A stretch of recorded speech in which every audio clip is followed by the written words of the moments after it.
Good evening, my name is Jeffrey Lashley and this is week 2 of FTH 223 Hammered Fire Pistols. It is November 3rd, 2024.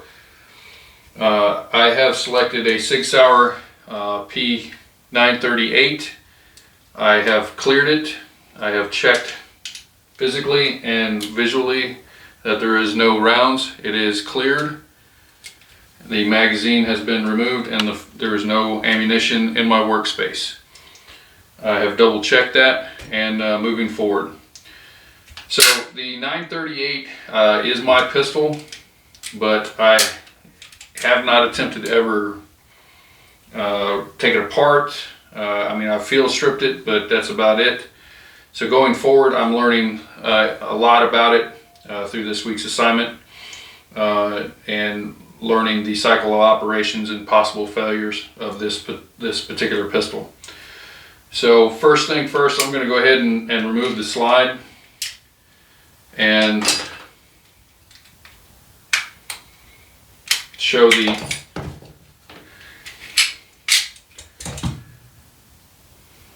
slide and also show the spring that shot out. And as the video I watched earlier told me not to do that, I disregarded that and I went ahead and let it happen.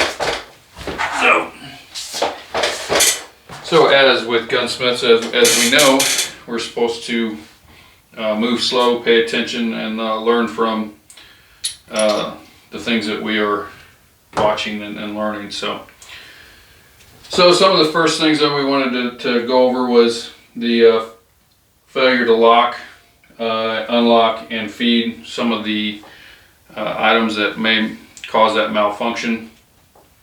Failure to lock, damaged slide. So whenever the slide is all the way closed up against the breech face and the barrel is then going to be locked in place.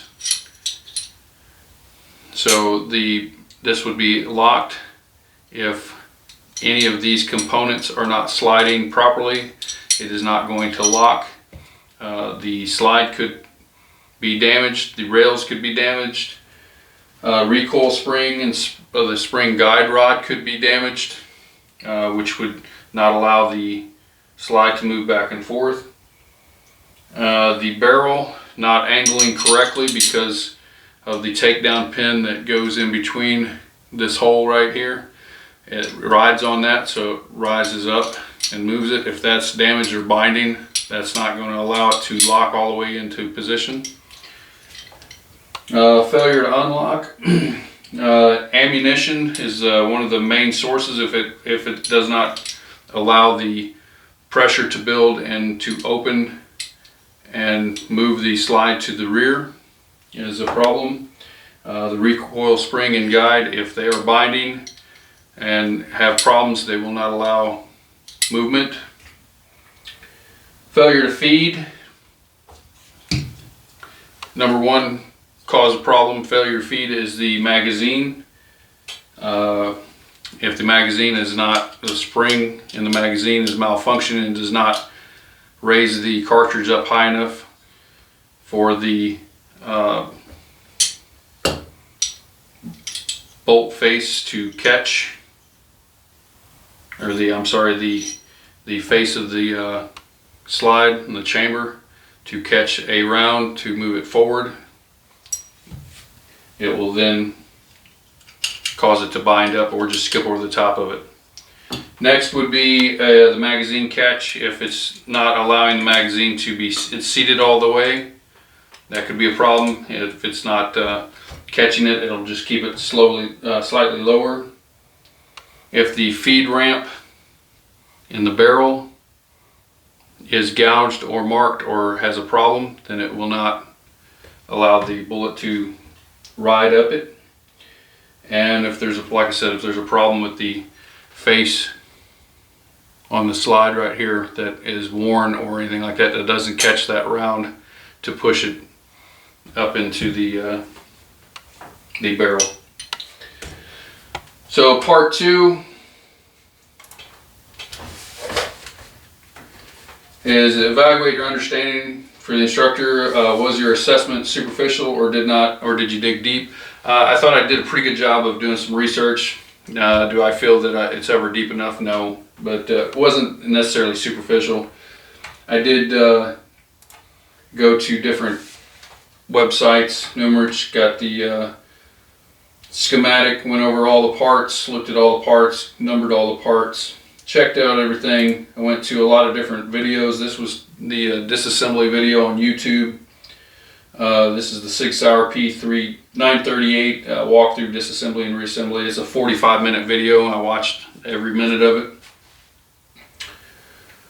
Also did a lot of different searches on Google for different failures. Not a lot of information out there. There's some forums, but most of it is failure to feed. Most of that came back as magazine problems. But I did, go through different, SIG P938 failure to lock, failure to unlock, failure to feed, stuff like that. So I watched several videos. Most of it, again, was not very informative of actual problems or solving the problems. So again, learning the pistol and working through them, taking them apart, rebuilding them, and kind of looking over that will help out with a gunsmith, learning each and every type of firearm that they're working on. What resources did I rely on? I relied on YouTube, Google, and some of the publications that came with SDI, although the SIG 938 was not in some of those. So it was just better to search the internet and go to SIG directly to start looking at any kind of malfunctions. SIG doesn't, obviously they don't want to talk about a whole lot of malfunctions because they don't want to make you think that their pistol is having problems. So forums, YouTube, Google, that's where the information is at. Describe for your instructor what can you do in the future to develop a deeper understanding of these concepts. Again, just continue working on the this type pistol. Keep digging through resources that SDI has given. Stay away from Wikipedia. Trust but verify forums, and also reach out to other gunsmiths that have worked on these in the past. That's one of the biggest things that we can use. Is the resources of other gunsmiths, seasoned gunsmiths. As I got wrong on the test, a seasoned gunsmith can determine the problem by listening to the customer. I thought that was wrong for the mere fact I thought, oh, no, you should always look at the cycle operations and confirm, but I understand the premise behind it, and that is to talk to seasoned gunsmiths. So that's something that I look forward to do, is reaching out to other gunsmiths, finding, getting a good branch system of somebody to rely on that can help me out. So that concludes this week's assignment, and look forward to the third week and learning more about these hammer fired pistols. Thank you.